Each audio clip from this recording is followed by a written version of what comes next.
성도가 항상 감사하는 이유라는 제목으로 하나님 말씀을 전하겠습니다. 어느 날 한 처녀가 운전하고 가다가 고속도로에서 타이어가 펑크가 났습니다. 이 타이어를 교체할 줄 몰라서 난감해하고 있을 때에 지나가던 차 한 대가 서면서 한 멋있는 청년이 내려와서 도움을 주어서 이 타이어를 교체해 주었습니다. 그것이 인연이 되어서 서로 사귀게 되었고 결혼까지 했습니다. 결혼 후에 그녀는 남편을 볼 때마다 자동차가 펑크난 것 그때 그 순간을 생각하며 감사하며 살았다고 합니다. 여러분도 이런 추억 있으시기를 예수님으로 권면드리겠습니다. 예, 여러분 남편, 여러분 아내가 이런 존재이라고 저는 생각합니다. 좋을 때에, 기쁠 때에, 부유할 때에, 건강할 때에, 성공했을 때에, 합격했을 때에, 칭찬받을 때에, 높여줄 때에, 도움을 받을 때에 누구나 감사할 수 있어요. 이런 사람들은, 이런 감사는 세상 사람들도 할 수 있는 겁니다. 그런데 내 마음대로 되지 않았을 때에, 또 내가 이해 못한 일을 당했을 때에, 정말로 뜻하지 않는 고난을 당했을 때도 내가 감사할 수 있는가 생각하면 이것은 한번 좀 짚고 넘어가야 될 것 같아요. 이거 쉽지 않은 일이거든요. 욥은 순식간에 모든 것을 잃었습니다. 실존 인물이에요. 가상 인물이 아닙니다. 실제로 존재했던 사람이에요. 속수무책으로 자신이 소유했던 모든 재물을 잃어버렸습니다. 사랑하는 자녀들을 10명 잃어버렸습니다. 그리고 자신은 극심한 피부병으로 고통을 당하게 되었을 뿐만 아니라 그의 아내, 정말 믿었던 그의 아내마저도 하나님을 욕하고 죽으라. 그의 고난이 너무 처참하니까 하나님을 욕하고 죽으라 이렇게 저주의 말을 남기고 욥을 떠나버렸습니다. 그런데 이런 상황에서도 욥은 하나님을 원망하지 않았고 불평하지 않았다고 성경이 말하고 있어요. 그렇게 말도 안 되는 상황 가운데서도 욥은 하나님께 무릎을 꿇고 불평하지 않았다라고 성경이 말하고 있습니다. 주신 이도 여호와시요 거두신 이도 여호와시오니 여호와의 이름이 찬송을 받으실지니어다. 주신 것뿐만 아니라 가져가신 것도 감사했다는 것입니다. 이 연속적인 고난, 예고할 수 없는 연속적인 동시다발적인 고난, 감당할 수 없는 고난이 찾아왔는데도 감사했다. 나중에 그의 친구들이 그를 비꼬을 때도 그는 여전히 감사했습니다. 대체 어떻게 이런 감사와 찬양이 가능했을까? 하나님의 은혜 때문에 가능했습니다. 사람들에 대한 감사는 그때마다 감사할 일이 있을 때마다 하면 되는 것이에요. 사람은 언제나 늘 한결같이 없었기 때문에 은혜를 베풀 때 감사하면 되는 것이에요. 그러나 하나님이 우리에게 베푸신 은혜는 언제나 늘 항상 있기 때문에 우리는 어느 순간에도 우리가 하나님의 은혜를 없이 살지 못하기 때문에 늘 감사해야 된다. 이것이 성경의 가르침입니다. 예수 믿는 사람은 좋은 일이 있을 때도 좋은 일이 있을 때만 감사하는 것이 아니고 불행한 일을 당할 때도 감사해야 된다. 이것이 우리 그리스도인이 해야 될 감사라는 얘기예요. 오직 우리의 시민권은 하늘에 있는지라 우리는 시민권이 하늘나라에 있습니다. 하나님 나라의 시민권을 갖고 하나님 나라의 통치를 받고 사는 성도들은 하나님 모르고 이 땅에 사는 사람들보다는 삶의 방식이 같을 수가 없습니다. 불신자들은 고난이 오고 시련이 오고 누군가 나에게 상처를 주면은 불행하게 여기고 살아가지만 그러나 그리스도인은 고난이 오고 시련이 오고 불행이 찾아와도 그때도 감사하며 살아간다. 이것이 성경에 우리 그리스도인이 해야 될 감사의 가르침입니다. 사람이요 불평하고 나면 속이 풀리는 것이 아니라 더 우울해진다는 통계가 있습니다. 에너지를 빼앗긴대요. 에너지가 다 없어진답니다. 원망하고 불평하는 사면은 마귀가 자리 잡게 되고 가진 복도 사라지고 불행이 찾아온다고 하네요. 예. 믿고 불평하는 사람에게는 좋은 미래가 주어지지 않는다고 말을 합니다. 성도는 힘들고 어려울 때도 원망하거나 불평하지 않고 그런 상황에서도 감사하며 사는 존재입니다. 하나님 앞에서 이렇게 감사할 때에 생각지도 않은 일이 일어나기도 하고 삶이 회복이 되어진대요. 또 하나님 앞에 정말로 감사하게 되면 또 다른 감사를 할 수 있도록 그 축복을 하나님께서 주신다고 말씀해요. 또 하나님께 감사하게 되면은 그 미래가 어두웠지만은 밝게 되고 건강하게 되고 좋아진다는 얘기입니다. 그러므로 우리 그리스도인 찬양하면서 감사하는 삶을 살았으면 합니다. 성도가 항상 감사라고 해요. 대체 그 근거가 무엇입니까? 내가 불행을 당했는데 하나님 감사하라고 했는데 대체 무슨 배짱으로 그렇게 말씀하시는지 그 근거가 무엇일까요? 오늘 본문 성도는 항상 모든 일에 반드시 감사하라 이겁니다. 20절 21절 말씀 범사에 우리 주 예수 그리스도의 이름으로 항상 아버지 하나님께 감사하며 그리스도를 경외함으로 피차 복종하라. 항상과 범사는 언제나 감사하며 어떠한 상황에서도 감사한다는 의미입니다.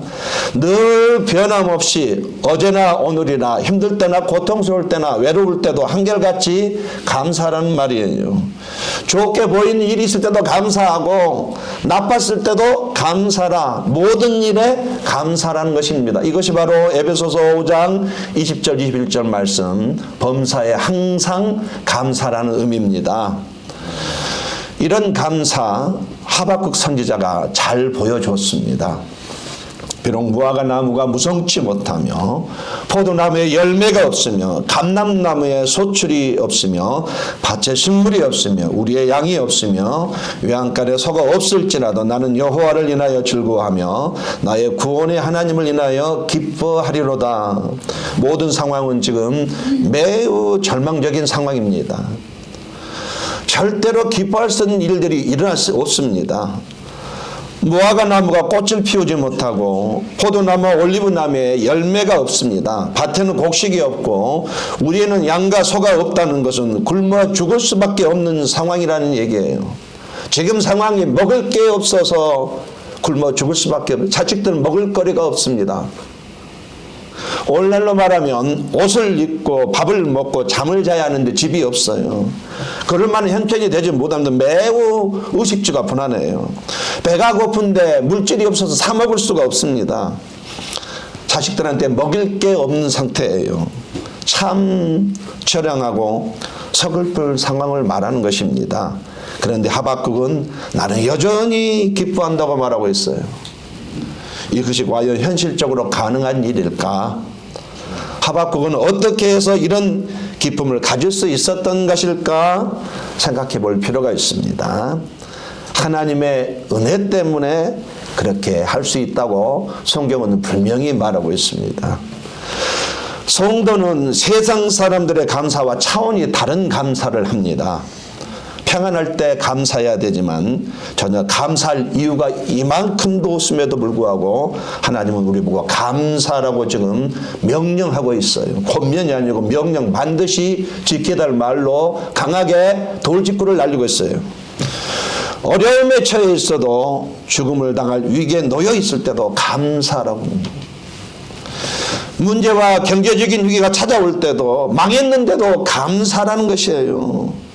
질병이 낫지 않고 지금 고통스러워 있는데 약을 먹어도 치료가 되지 않는데도 하나님은 감사라고 요구하고 있습니다. 자녀 때문에 피눈물이 흘리고 있는데 그때도 감사라고 얘기해요. 가정에 문제가 있어서 가정이 깨지기 직전인데도 감사라고 했습니다. 지금 나의 미래가 불확실해요. 불안한데도 그 불안한 상황에서 하나님은 감사라고 말하고 있습니다. 성경이 이렇게 가르치는 감사란 얘기예요. 십자가를 믿고 예수를 영접한 그리스도인은 일이 잘 되어 하나님께 감사하지만 분명한 것은 일이 잘 되지 않았어도 분명하게 감사라고 이것이 성경이 말하는 우리의 감사입니다. 세상 사람들이 어떻게 이 말을 이해하겠어요? 도저히 이해 못합니다. 세상 사람들이 이해할 수 없는 말씀입니다. 하나님은 우리가 하나님의 자녀이기 때문에 더 높은 차원의 감사를 오늘도 요구하고 있습니다. 항상 감사가 우리가 하나님께 드리는 감사예요. 우리가 만일 정말로 감사할 수 있는 근거를 발견한다면 우리는 충분히 어려울 때도 감사가 가능한 것입니다. 매우 슬플 때도 하나님 감사합니다. 이것이 가능하다는 얘기예요. 환경과 조건을 초월하여 감사하면 하나님이 분명히 역사하십니다. 다니엘이 감사하니까 사자구엘에서 살아나온 기적을 경험했습니다. 유다와 요사밭이 감사했더니 적군이 자기들끼리 싸우더니 손가락 하나 까딱하지 않고 전쟁에서 이기고 말았습니다. 감사로 제사를 드린 자가 나를 영화롭게 한다고 주님이 말씀하고 계셔요. 감사하면 하나님이 분명히 또 다른 감사를 할 수 있도록 복을 주신다고 말하고 있습니다. 성도는요, 우리 그리스도인은 지금 나의 상황이 전혀 감사할 이유가 단 한 가지도 없는데도 감사라고 하나님이 우리에게 명령하고 있다는 사실이에요. 우리가 이렇게 불행이 닥쳤는데도 감사할 수 있는 근거가 무엇입니까? 첫 번째로 하나님이 나를 선택해 주셨기 때문에 나는 항상 감사해야 된다고 말하고 있어요. 선택은 하나님의 사랑이거든요. 고린도후서 2장 13절 말씀, 주의 사랑하시는 형제들아, 우리가 항상 너희를 위하여 마땅히 하나님께 감사할 것은 하나님이 처음부터 나를 택하사 성령의 거룩게 하심과 진리를 믿음으로 구원을 얻게 하심이니, 이 택했다는 것은 뽑아주셨다는 의미입니다.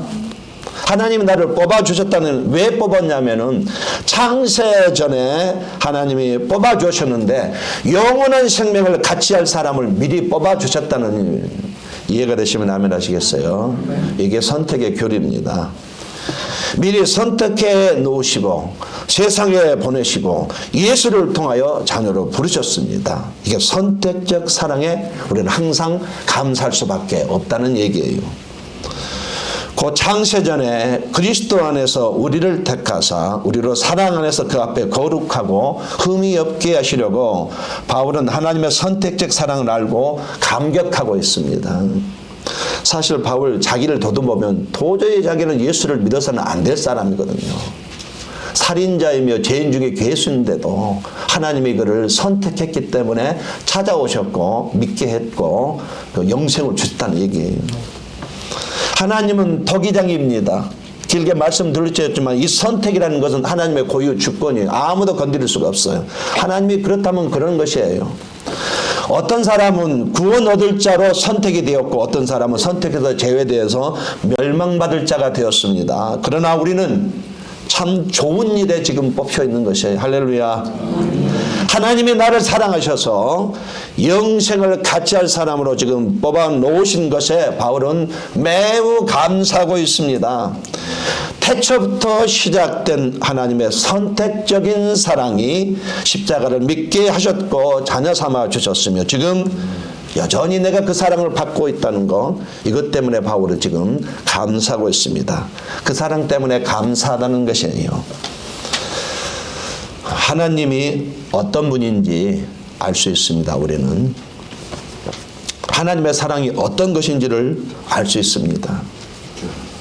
우리들의 부모님을 통해서 알 수 있는 것이에요. 하나님이 어떤 분인지, 하나님의 사람이 어느 정도인지 바로 우리들의 부모님을 통해서 우리 알게 하십니다. 부모님을 우리들 배우자, 대리자로 세워놓으셨습니다. 우리 모두는 아시잖아요. 희생적이고 헌신적이었던 우리 부모님의 사랑을 받아왔습니다. 부모의 사랑을 믿습니까? 그렇다면 하나님의 사랑도 있다는 것을 믿으셔야 하는 것이에요. 하나님의 사랑은 우리 부모들의 사랑보다 훨씬 차원이 높습니다. 이 사랑에 대한 확신이 있을 때 우리는 세상이 살만하게 되고요. 세상을 이길 수가 있는 것이에요. 누가 우리를 그리스도의 사랑에서 끊으리요? 환난이나 곤고나 핍박이나 기근이나 적신이나 위험이나 칼이나 우리를 향한 하나님의 사랑은 아무것도 끊어낼 수가 없답니다. 우리를 향한 사랑은 절대로 끊어지지 않는답니다. 이 사랑이 우리가 이 사랑을 경험할 때에 비로소 내가 나의 인격이 변하기 시작하는 것이에요. 이 사랑을 확신할 때에 삶의 어려움을 우리가 극복할 수가 있습니다. 이 사랑을 믿을 때에 좌절도 극복할 수가 있는 것이에요. 이 사랑이 있을 때 무슨 일을 당해도 어떠한 상황에도 어떤 환경 가운데서도 다시 일어날 수밖에 없는 것이에요. 하나님의 사랑은, 나를 위한 하나님의 사랑은 창세 전부터 시작이 되었습니다. 이것이 선택적인 사랑이에요. 여러분, 그런 의미에서 이 사랑을 경험하시기를 예수님의 이름으로 권면을 드립니다. 우리가 신앙생활 하는데 이 사랑을 맛을 보아야 될 것이 아니에요. 다른들은 하나님의 사랑 은혜에 감사한다고 하는데 나는 대체 왜 그런 게 없을까? 나의 문제입니다. 나에게 문제가 있는 것이에요. 받아들이셔야 돼요. 왜 나에게는 그런 감동이 없을까? 왜 나는 바리새인과 같을까? 바로 나의 문제입니다. 내가 조금만 낮아지면 하나님이 위에서 나에게 사랑을 부어주시거든요. 우리가 항상 감사할 수 있는 것이 바로 이 선택적인 사랑 때문에 감사한 것입니다. 하나님의 사랑을 경험하면서 살아보시기를 예수님의 이름으로 권면을 드리겠습니다. 수박 거달기 신앙을 하시면 안 돼요. 수박 알맹이를 먹으셔야죠. 매일 예배 드리고 같이 하는데 항상 수박 겉만 했을 때 그 인생이 얼마나 가엾습니까? 하나님의 사랑을 경험하시기를 예수님으로 권면을 드립니다. 두 번째로 우리가 항상 감사할 수 있는 것은 하나님이 함께 하시기 때문에 항상 감사할 수 있다고 말합니다. 마태복음 28장 19절 20절 우리 같이 한번 읽어보겠습니다. 시작.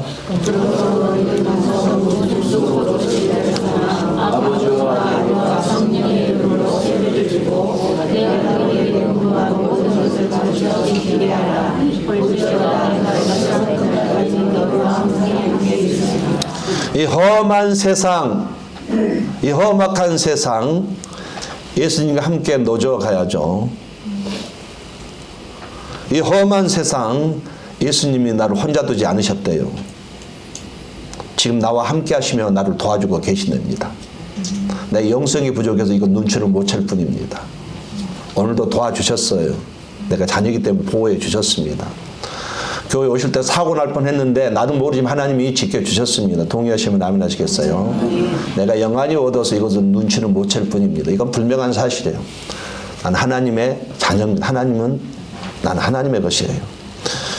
두세 사람이 내 이름으로 모인 곳에 나도 그들 중에 있느니라. 주님의 이름으로 모인 곳에 하나님이 계십니다. 우리가 교회로 모인 곳 가운데에 주님이 계십니다. 우리가 모일 때 계신 그 하나님이에요. 함께 하신 하나님이 모인 우리에게 은혜와 사랑을 공급해 주시는 것이에요. 지금 이 자리에 하나님이 함께 하시는데 그 하나님이 지금 우리에게 은혜와 사랑을 공급해 주고 계십니다. 하나님은 우리가 주님의 이름으로 모일 때에 교회 가운데도 함께 하실 뿐만 아니라 우리 각자의 몸 안에도 거하십니다. 그런 내 몸이 하나님의 집이에요. 하나님의 집을 성전이라고 말하고 내 몸이 하나님의 성전입니다. 지금 분명한 것은 내 몸 안에 하나님이 계십니다. 그래서 바울은 이것을 모르고 살아가다 보니 고린도 교회 성도들이 굉장히 성도답지 않은 행동을 하니까 바울이 이렇게 권면합니다. 너희가 믿음에 있는가? 너희 자신을 시험하고 너희 자신을 확증하라. 예수 그리스도께서 너희 가운데 계신 줄을 너희가 스스로 알지 못하느냐? 그렇지 않으면 너희가 버리운 자니라. 너희 안에 예수님이 계시다는 것을 받아들이지 못하면 너는 믿는 사람이 아니다. 이렇게 극단적으로 얘기를 하는 것이에요. 십자가를 믿는 순간부터 예수님이 성령으로 네 안에 오신 것을 확신하라고 바울은 고린도 교회 그 사고뭉치 교인들에게 지금 강력히 추진하고 있습니다. 강력히 말하고 있습니다. 하나님이 내 몸을 성전 삼아 계시며 나와 함께 지금 먹고 마시며 동거하고 계신다. 더럽고 죄가 많은 나를 보혈로 씻으시고 이제 하나님께서 친히 내 안에 들어오셔서 나와 함께 하신다. 함께 거하신다. 이것을 확신하라. 이것을 믿으라. 이거 진짜 진리다. 이거 사실이다. 지금 바울은 고린도 교회 성도들에게 그렇게 말하고 있습니다. 우리가 주님의 이름으로 모일 때도 함께 하시지만 하나님은 내 안에서 여전히 나와 함께 하십니다.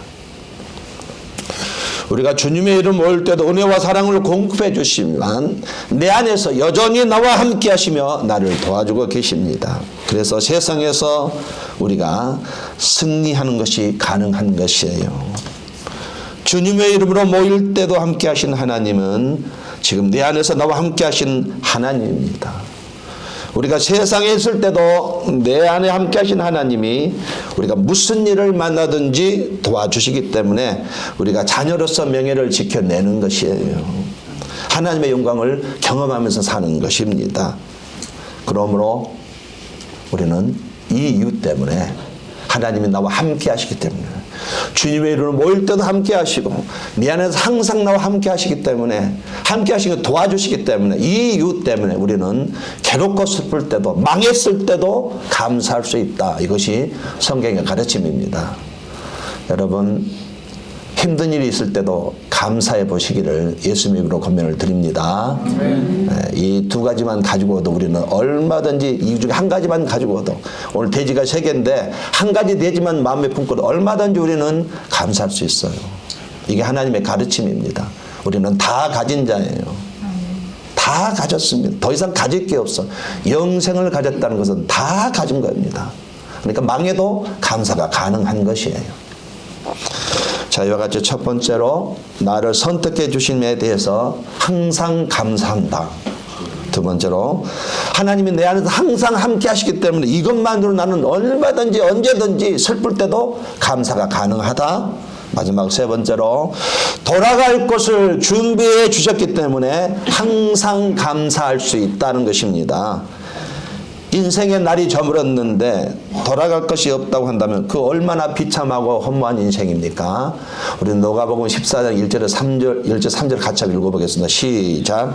너희는 마음에 근심하지 말라. 하나님을 믿으리고 나를 믿으라. 내 아버지 집에 거할 곳이 많도다. 그렇지 않으면 너희에게 명령하리라. 내가 너희를 위하여 천수를 예비하러 가노니 너희를 위하여 조선을 얘기하면 내가 다시 와서 너희를 내게로 영접하여 나 있는 곳에 너희도 있게 하리라. 아멘. 여러분 자녀를 키워보셨잖아요. 어린아이가 놀이터에서 놀다가 날이 저물어 저녁이 되면 집으로 돌아가야 되는데 만약에 그 아이가 돌아갈 집이 없다면 옆에서 보기 얼마나 안타깝고 가슴이 아픕니까? 그 아이가 돌아갈 가정이 없다면 얼마나 안타깝겠어요. 우리의 삶이 그렇습니다. 어떤 사람이 이 세상에서 살 만큼 살았어요. 그러다가 인생의 날이 저물었습니다. 그런데 돌아갈 곳이 없다면 그 인생, 그 영혼 얼마나 불쌍합니까? 그가 만약에 영생이 아니라 멸망으로 간다고 생각했을 때 영원히 형벌받는 곳에서 고통을 당한다고 생각했을 때 그 인생이 얼마나 불쌍합니까? 그런데 우리는 지금 돌아갈 곳이 있습니다. 하나님이 준비해 놓으신 초소가 있습니다. 그래서 나는 오늘 죽어도요 집으로 돌아가다가 죽는다 할지라도 걱정이 없습니다. 세상에서 우리의 할 일을 다 마친 다음에 우리는 분명히 돌아갈 곳이 있어요. 확실한 곳이 있습니다. 이게 이미 정해졌어요. 이렇게 돌아갈 곳이 있기 때문에 우리는 지금 이 순간 지금 나의 삶이 매우 고달프고 매우 힘들고 성공하지 못한 인생이 같을지라도 이것 때문에 우리는 항상 감사할 수 있다라고 성경이 우리의 감사를 가르치고 있는 것입니다. 복음서에 보면은 거지 나사로가 이 세상에 참 힘들고 어렵고 고달프고 외롭게 살았습니다. 먹을 게 없어서 부잣집 집 앞에서 대문에서 쓰레기통을 뒤지면서 먹고 살았어요. 그러나 그렇게 살았지만 그 인생의 날이 저물었을 때에 그는 돌아갈 곳이 분명히 있었습니다. 영원한 안식을 가졌어요. 그러나 부자는 이 세상에서 참 풍족하게 지냈습니다. 잘 지냈어요. 누릴 것 다 누리며 지냈는데 막상 인생의 날이 저물었을 때에 돌아갈 곳이 없었어요. 결국 멸망으로 갔습니다. 하나님은 우리가 돌아갈 곳을 준비해 놓으셨다고 말합니다. 이 땅에서 모든 짐들을 내려놓고 쉴 수 있는 곳을 마련해 놓으셨습니다. 세상의 삶이 풍족하지 않더라도 지금 내가 고달프고 힘들어도 참 바닥 같은 인생을 살고 있지만 내 인생의 날이 저물었을 때 나는 돌아가 쉴 곳이 있다는 것입니다. 제가 이 내용을 참 여러 번 하는데 제가 너무 은혜를 받아서 계속 이 얘기를 하고 있습니다. 전라남도 순천에 5대째가 선교를 하고 있는 집안이 있습니다. 미국의 선교사님인데 인세반 유진벨 재단 대표이신데 이분이 이제 자기 나와서 간증, 우리 집안인 대한민국을 이렇게 선교했다, 5대째 선교를 하고 있다, 이것을 간증을 한 내용입니다. 네. 미국 남장로교단 소속 유진벨 선교사님 부부가 20대 후반에 1895년에 조선에 왔습니다. 부부가 왔어요. 그러니까 인세반 선교사님에게는 증조 할아버지하고 증조 할머니가 되는 것이에요. 이 증조 할아버지가 처음 조선에 올 때에 4명이 같이 왔답니다. 사모님하고 선교사님하고 간호원하고 또 다른 청년을 같이 왔는데 2년 만에 간호사님이 죽었어요.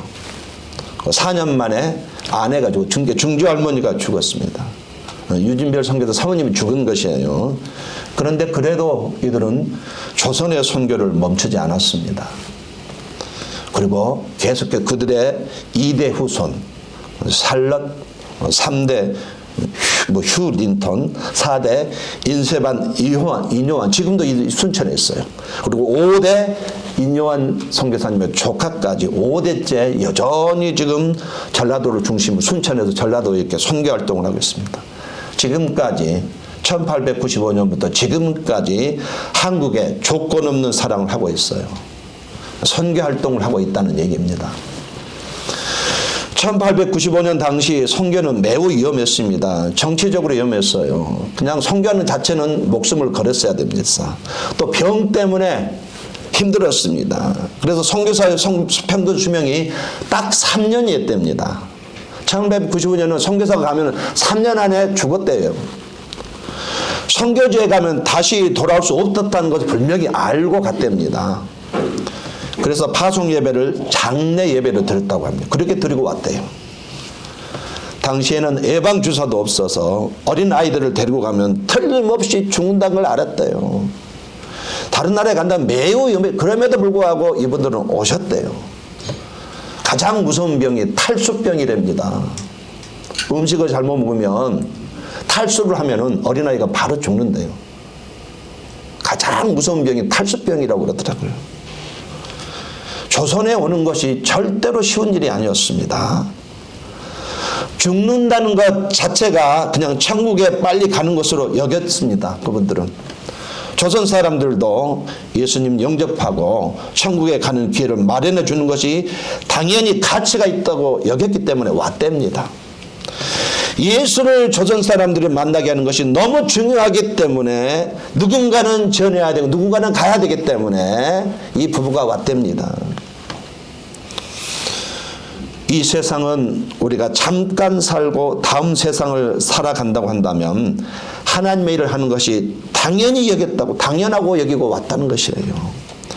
이 세상은 잠깐 머무는 거 잠깐 동안 지나가는 세상이고 다음 세상을 위해서 열심히 일하고 가는 것이 원칙이기 때문에 왔다고 그렇게 간증을 했어요. 그래서 제가 이 청교도 정신이 너무 감동을 받았습니다. 너무 순수하고 깨끗한 것에 제 가슴 깊숙이 자리 잡았어요. 야, 이게 진짜 헌신이구나. 그들은 오셔가지고요 성경 말씀을 한글로 번역했습니다. 지도자 양성을 해서 학교를 세웠어요. 국축수련 전라도 대학들이 다 이분들이 세우는 학교예요. 예. 그 다음에 또 교회로 세웠습니다. 최소한 지금 남아있는 교회가 전라도 50개 이상의 교회가 남아있어요. 이분들이 세워진 교회예요. 기술을 가르쳤습니다. 우려 선교를 했어요. 이 인세반 선교사님이 권면을 합니다. 인생은 짧다는 얘기예요. 금방 간답니다. 그러니 너무 세상에 빠지지 말고 너무 돈 밝히지 말고 돌아갈 곳을 준비하면서 살아야 된다고 이렇게 권면을 하면서 간증을 마무리했습니다. 이분들의 삶은요, 이 세상에 잠깐 머무는 삶, 돌아갈 곳을 준비하면서 사는 삶이었어요. 할렐루야. 이게 모든 그리스도인의 사상이 돼야 되는 것이에요. 여러분은 어떤 날 무디가 죽었다는 소식을 듣게 될 것입니다. 그 말을 믿지 마십시오. 나는 죽은 것이 아니라 지금보다 더 좋은 곳에서 잘 살게 될 뿐입니다. 무디 선생님도 죽으면 더 좋은 곳으로 간다고 하면서 이렇게 말을 남기고 죽었다는 사실이에요. 오늘 우리는 돌아갈 것이 분명히 있는 사람들입니다. 고달픈 나그네 인생길이지만 이 돌아갈 것이 있기 때문에 항상 감사하며 살아갈 수가 있습니다. 부족해도 질병 때문에 고통스러워도 죽는다고 해도 부활해서 하나님 아버지의 영원히 같이 살기 때문에 감사할 수 있다는 얘기예요. 인생의 날이 저물어도 돌아갈 곳이 있다는 것을 발견한 사람, 영생의 값어치를 아는 사람은, 내게 영생이 있다는 것을 아는 사람은 이 세상에서 지금 매우 가난하고 부족하고 약하고 일이 잘못되었더라도 그 순간에도 항상 감사할 수 있다. 이것이 성경의 가르침입니다. 여러분, 돌아갈 것이 있는 것에 대해서 감사해 보시기를 예수님 이름으로 권면드립니다. 천국은 정해놓고 사셔야죠. 영원히 살지 않습니다. 착각하면 안 돼요. 곧 갑니다.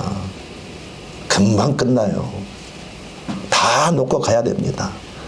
돌아갈 곳을 준비하면서 사셔야 되는 것이에요. 말씀을 마무리하겠습니다. 성도는 세상 사람들의 감사와 차원이 다릅니다. 환경과 조건을 초월해서 감사하는 것이에요. 좋을 때도 감사하지만 매우 힘들 때도, 심지어 폭삭 망했을 때도 우리는 얼마든지 감사할 수 있는 근거가 있습니다. 범사에 감사하라. 이는 그리스도 예수 안에서 너희를 향하신 하나님의 뜻이니라. 좋을 때만 감사하는 것이 아니라 일이 잘 안 되어도, 모든 상황은 매우 절망적인 상황이어도, 절대로 기뻐할 수 없는 일들만 있을지라도, 내가 심지어 지금 바닥을 헤매고 있어도, 망했어도 감사하는 것이 하나님의 뜻입니다. 왜 그런가요? 선택적인 사랑이 지금도 나를 사랑하고 있기 때문에, 하나님이 지금 내 안에서 항상 함께 하시며 도와주고 계시기 때문에, 인생의 날이 저물면 반드시 돌아갈 것이 확실히 있기 때문에 이렇게 감사할 수 있다는 얘기예요.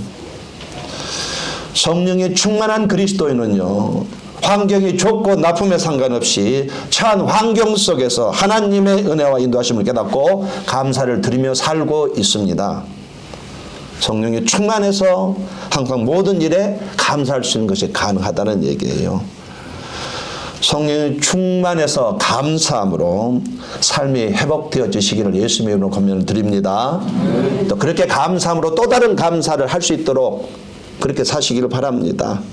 또 그렇게 감사함으로 여러분의 미래가 오늘 갑자기 밝아지고 건강해진 미래를 소유하시기를 예수님으로 간절히 축원합니다. 기도하겠습니다.